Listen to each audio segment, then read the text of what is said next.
एक समस्या है कि आजकल समाज में लड़के लोग दूसरे जाति में विवाह कर रहे हैं। तो जो हमारे वहाँ नियम बनाया हुआ है, जो लड़का विवाह करके दूसरी जाति के लड़की को लाता है, उसको हम लोग मंदिर की वेदी में प्रवेश और अभिषेक के लिए मना करते हैं। तो समाज में मनमुटाव हो रहा है, छोटी सी समाज है। तो उनका कहना है, मतलब जो समाज लेके आ रहे हैं लड़की, वो उनका कहना है जे हम लोग तो लड़की को लाके जैन मना रहे हैं, इसमें आपत्ति ही क्या है? तो कृपा कर समाधान करें गुरुदेव। लड़की को लाकर जैन बनाने की जगह जैन बनाकर लड़की ले आओ तो सारी समस्या हल हो जाए। पहले ही ऐसे संस्कार कर दो शास्त्र सम्मत। और जो आप लोग उनको रोक रहे तो कितने को रोकोगे? धीरे धीरे संख्याएं बढ़ेगी। जी गुरुदेव। बहिष्कार किसी का समाधान नहीं है, संस्कार में समाधान। हमारा धर्म बहिष्कार की बात नहीं करता, संस्कार की बात करता है। तो संस्कारों को अपना करके रास्ता निकालिए। इसे राजमार्ग मत बनने दीजिए।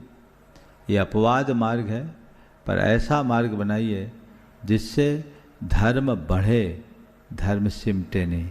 मुट्ठी भर लोग हैं, यदि इसी तरह की प्रवृत्तियाँ अपनाए रखेंगे तो परिणाम भयानक होंगे और कट जाएंगे। धीरे धीरे धीरे धीरे आज आप रोक रहे, कल आपके ही घर में ऐसा हो जाए तो फिर क्या करोगे?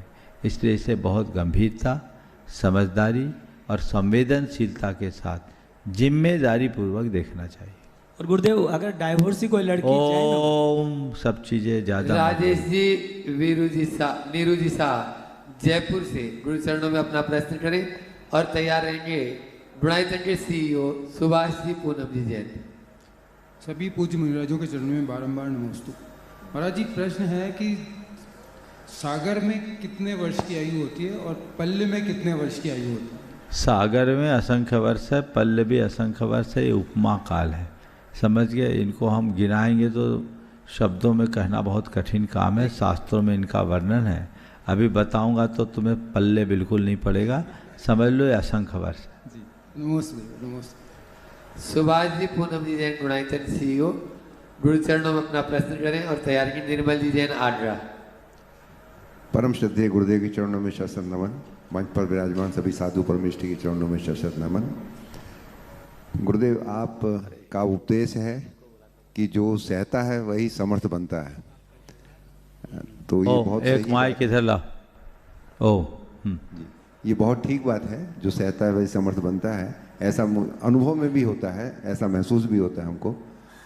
लेकिन इसका एक थोड़ा सा एक इम्पैक्ट लगता है कि जो आसपास के लोग हैं वो फिर धीरे धीरे टेकन फॉर ग्रांटेड लेने लगते हैं। टेकन फॉर ग्रांटेड कि ये तो कुछ रिएक्ट करेगा नहीं, प्रतिक्रिया आएगी नहीं, तो और धीरे धीरे आदत भी बन जाती है प्रतिक्रिया नहीं देने की।